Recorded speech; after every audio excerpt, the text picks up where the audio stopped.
Permítame un instante y continuamos.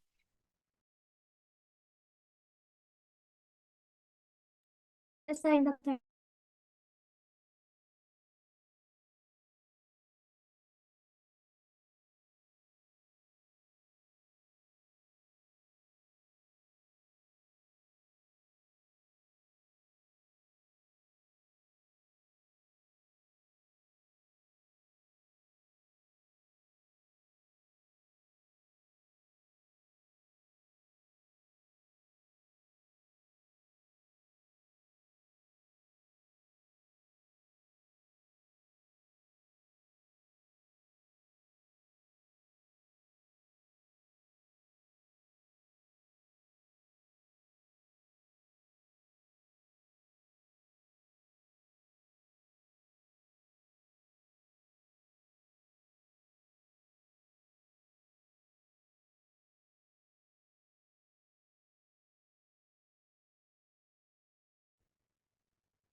A ver, compartimos. Seguimos a ver aquí, pero disculpen que no puedo. Bueno, ya. Estaba entonces comentando el tema de que debemos hacer una evaluación correcta del paciente, ¿no? Siempre evaluamos al paciente por su derecha, el paciente en decúbito dorsal, y cuando nosotros evaluamos abdomen, el paciente tiene que estar no solamente el abdomen en sí mismo, sino también la región inguinal, porque ha pasado muchas veces de que eh, el paciente tiene un problema obstructivo, viene con un abdomen distendido y el problema está en las regiones inguinales, o sea, tiene una hernia inguinal o una hernia crural que es la responsabilidad de todo su problema general del paciente y le preguntamos al interno, al residente, ¿qué pasó? Me dicen, bueno, tenemos el abdomen distendido, no hay ningún signo que pueda explicar el problema real del paciente y es porque no lo han evaluado correctamente. Y en la región inguinal se encuentra una masa muchas veces que es la responsable del problema general del paciente, ¿no?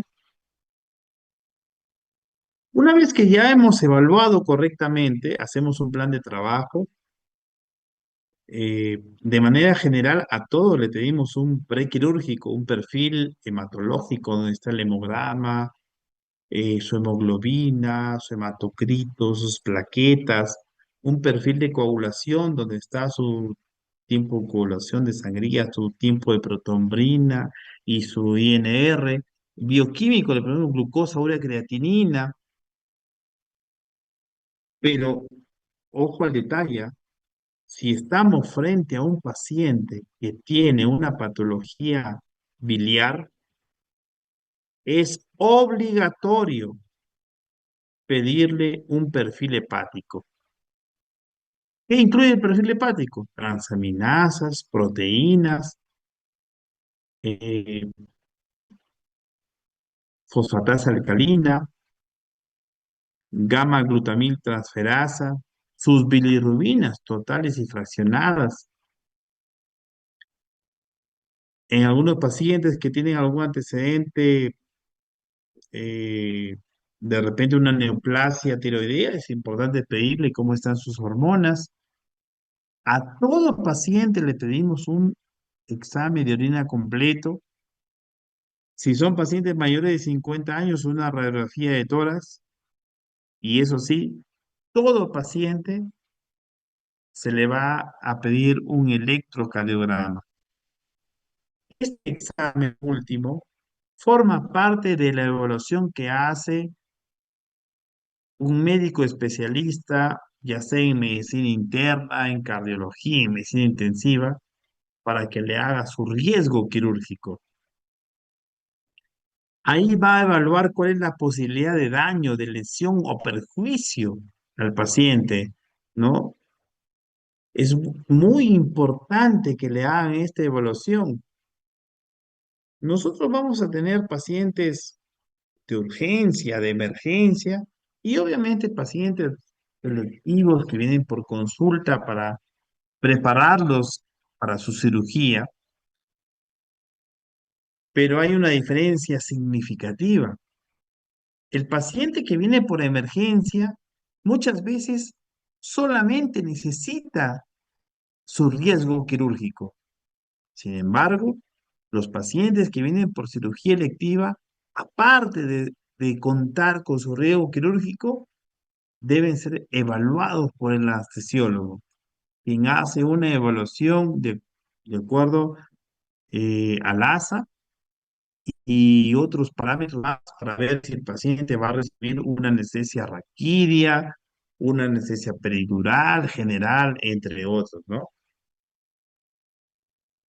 Nuestros amigos de medicina interna van a emplear eh, algunos índices dentro de los cuales tenemos el más común, que es el índice de Goldman, ¿no? Creado en 1977 por Lee Goldman, que utiliza características como la evaluación clínica, el tipo de cirugía, el electrocardiograma que les comentaba hace unos momentos, ¿no?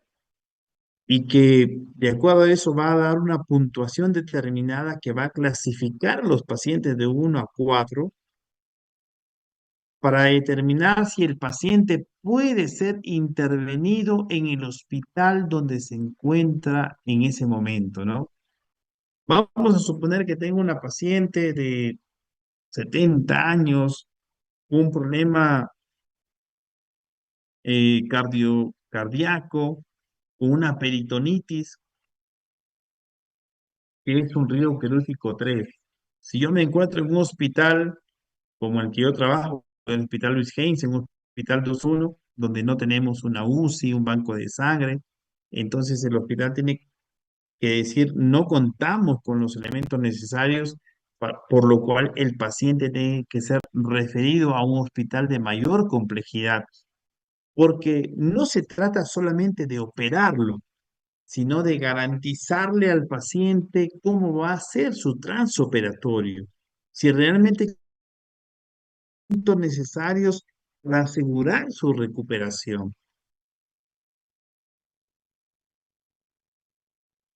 Los amigos anestesiólogos usan esta clasificación de la Sociedad Americana de Anestesiología, ¿no? El ASA, que tiene una clasificación del 1 al 6 de acuerdo a la complejidad del paciente. Y de acuerdo a eso también se condiciona si el paciente puede ser intervenido en un hospital de acuerdo a su categoría.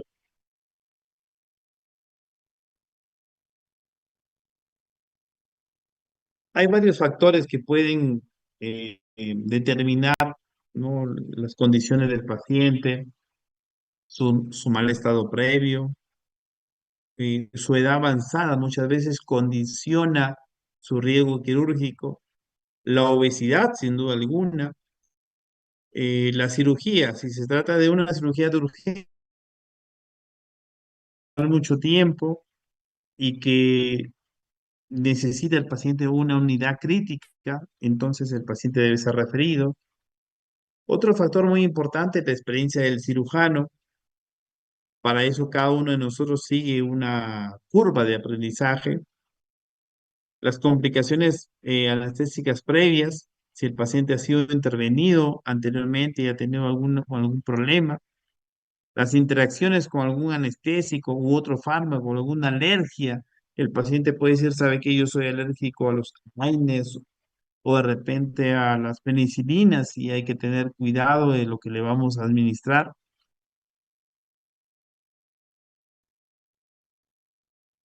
Y esto es una información de manera general, no solamente aplica a un hospital, sino también a ese lugar donde ustedes van a trabajar en su primer nivel de tensión. Cada procedimiento, cada acción que realicen debe estar, en primer lugar, autorizada por el paciente o por el familiar inmediatamente responsable de él. Ustedes tienen la obligación de informar cuáles son los riesgos y beneficios que pueden tener el procedimiento que le van a realizar al paciente, porque si no lo hacen, esto sin duda alguna puede tener implicancias médico-legales.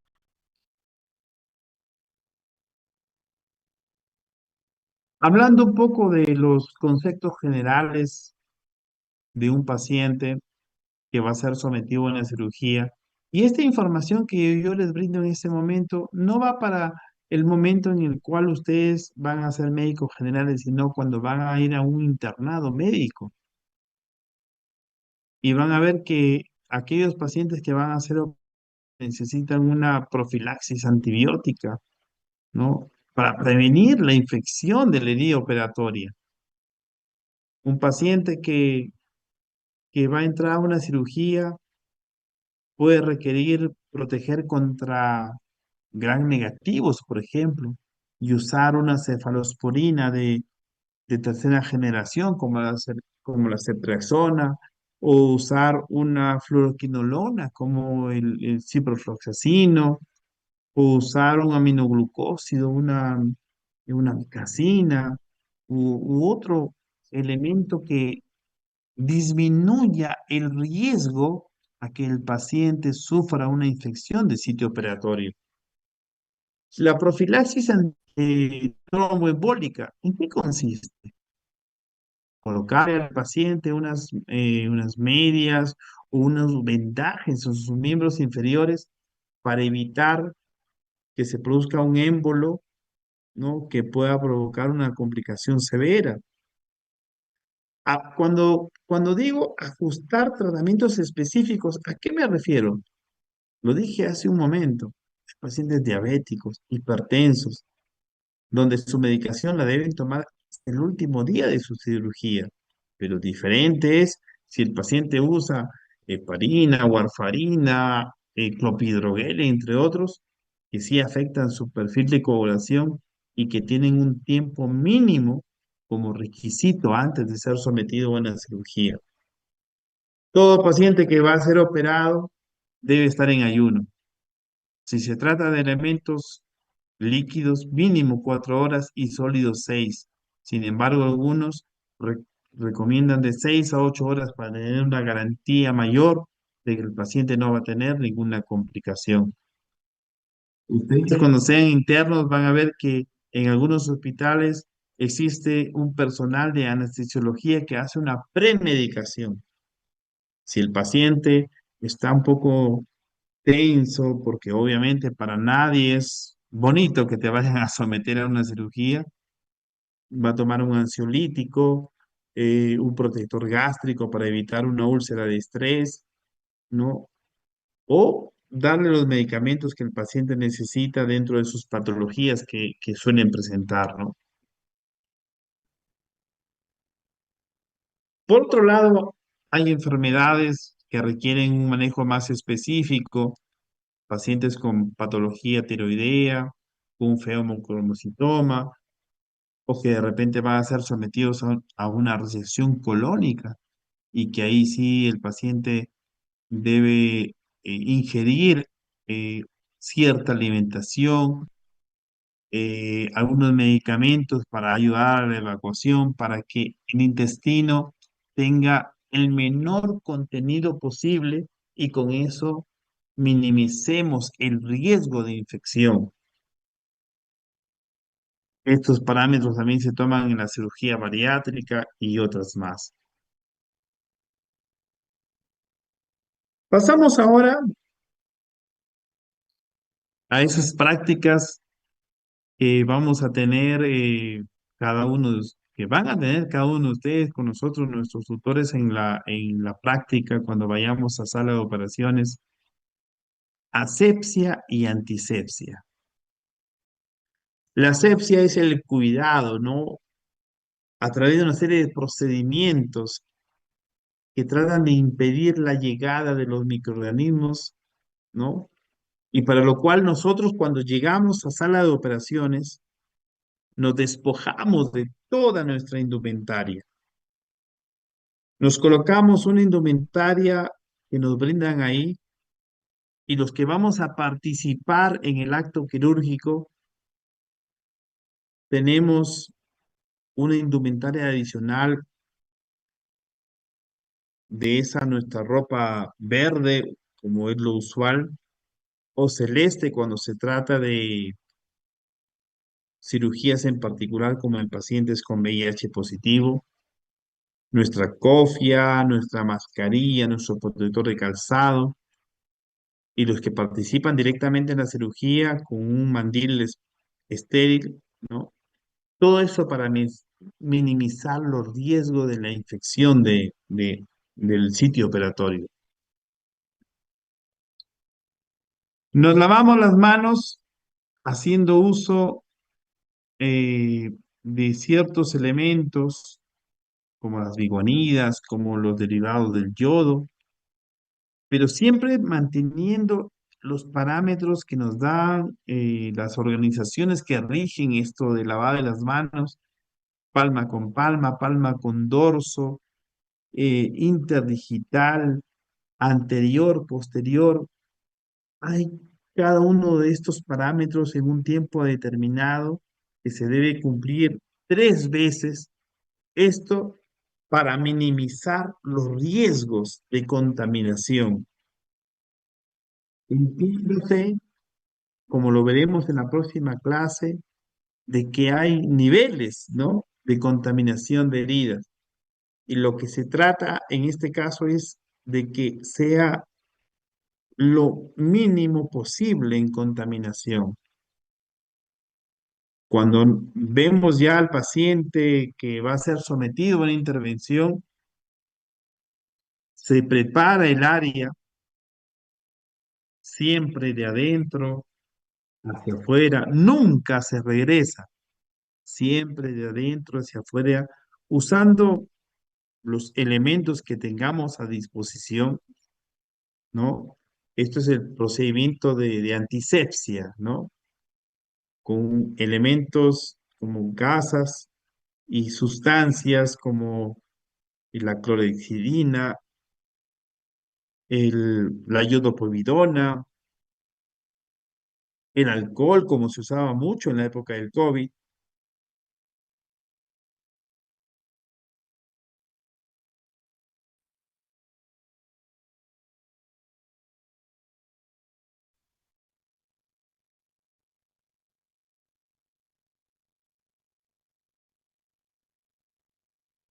El procedimiento de antisepsia implica tomar gasas con la sustancia que tengamos a disposición, haciendo movimientos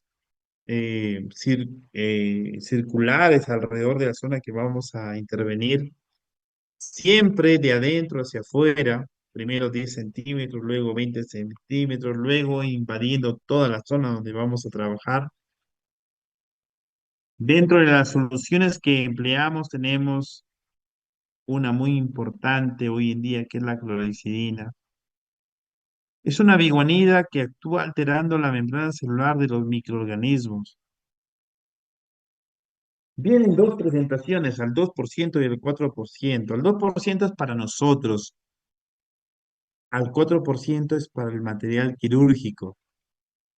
Este elemento tiene una importancia crucial porque basta solamente con impregnarla en el cuerpo del paciente para que ejerza su efecto. No es lo mismo cuando usamos iodoforos, ¿no? La iodopovidona, por ejemplo, donde vamos a ver de que la enfermera instrumentista hace la limpieza del área quirúrgica, pero luego hay un segundo momento en el cual uno tiene que complementar esa limpieza.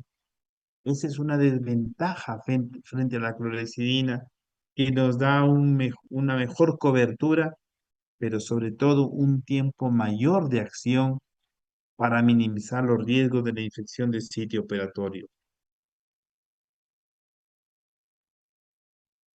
Muy bien, y en la parte final de esta primera sesión, hablarles un poco de lo que es el momento posterior al acto quirúrgico, el posoperatorio, el periodo que sigue a la intervención quirúrgica, que abarca habitualmente un lapso de 30 días después de la operación, donde hay una serie de eventos que se pueden suscitar, que son diferentes, obviamente,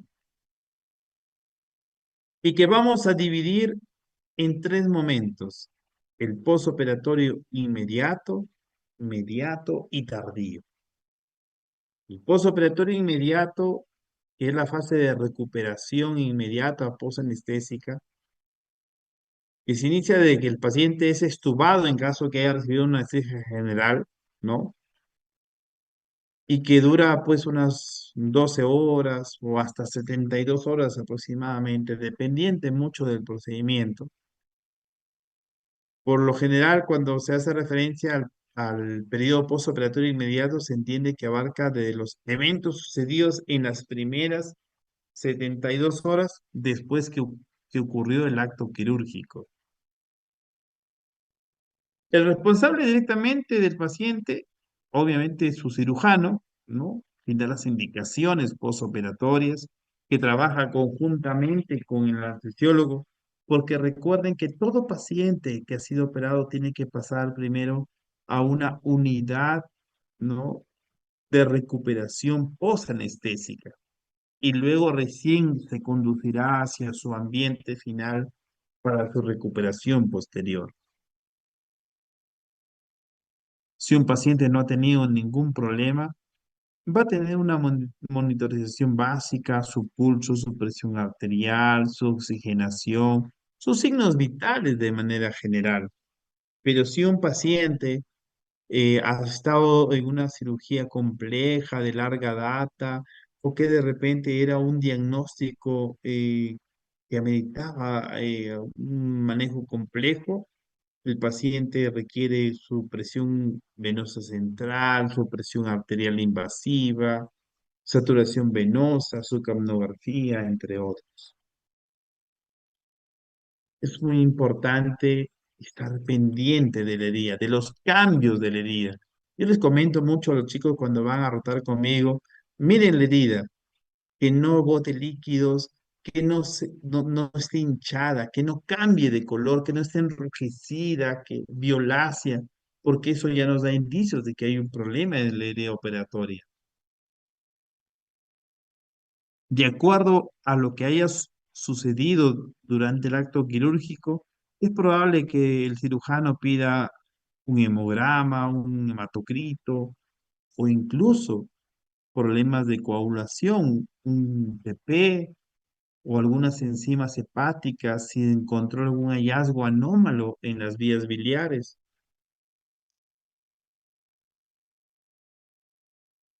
¿Cuáles son las complicaciones inmediatas en un paciente posoperado? Insuficiencia cardíaca, embolismo pulmonar, hemorragias, alteraciones de la coagulación, efecto del tercer espacio, sepsis. Ahorita te he comentado unas tantas que dependen de cómo entró el paciente, pero hay otras que pueden estar supeditadas al manejo quirúrgico que se le ha dado. Asimismo, hay algunas que son propias de las condiciones del paciente o el lugar donde se encuentre, como una neumonía, por ejemplo.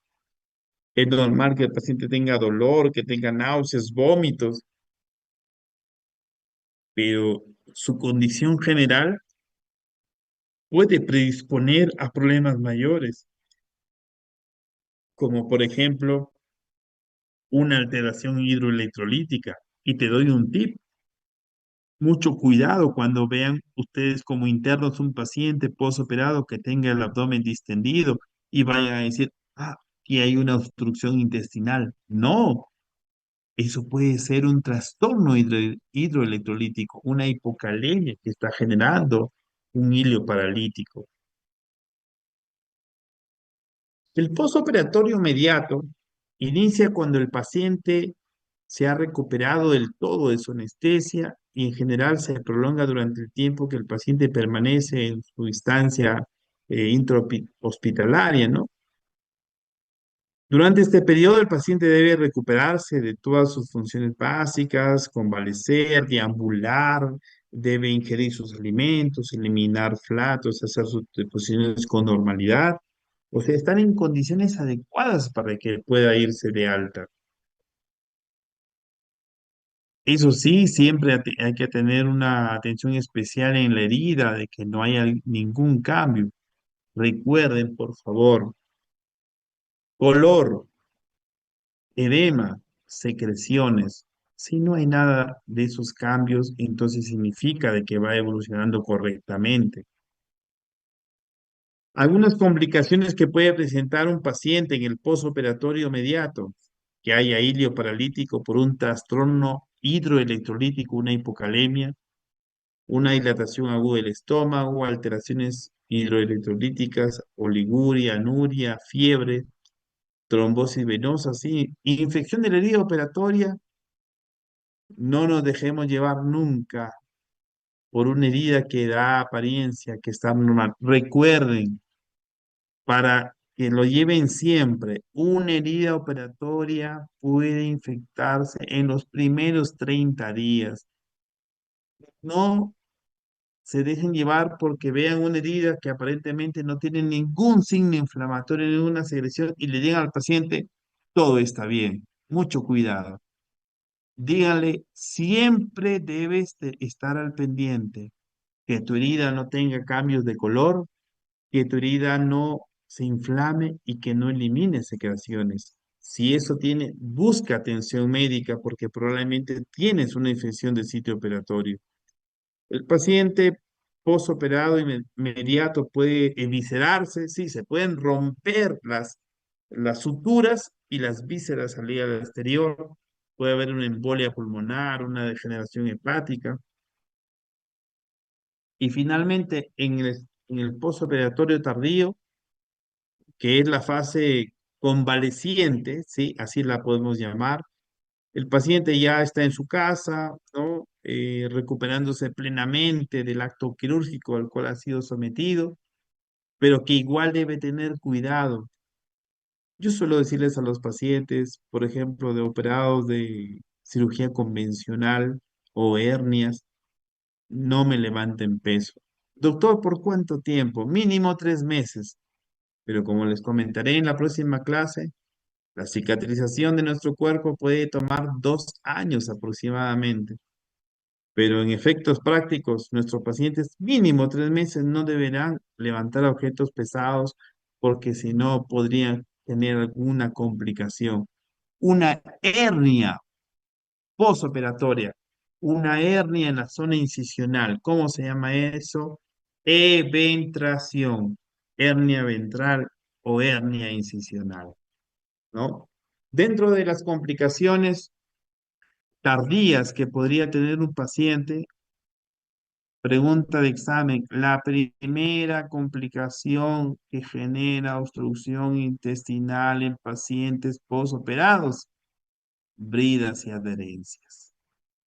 Aquí ven una imagen con una brida recta y adherencias así inclinadas que pueden comportarse como hernias internas, obstruyendo el paso del contenido intestinal, generando emergencias, ¿no? Eh, hay pacientes que pueden tener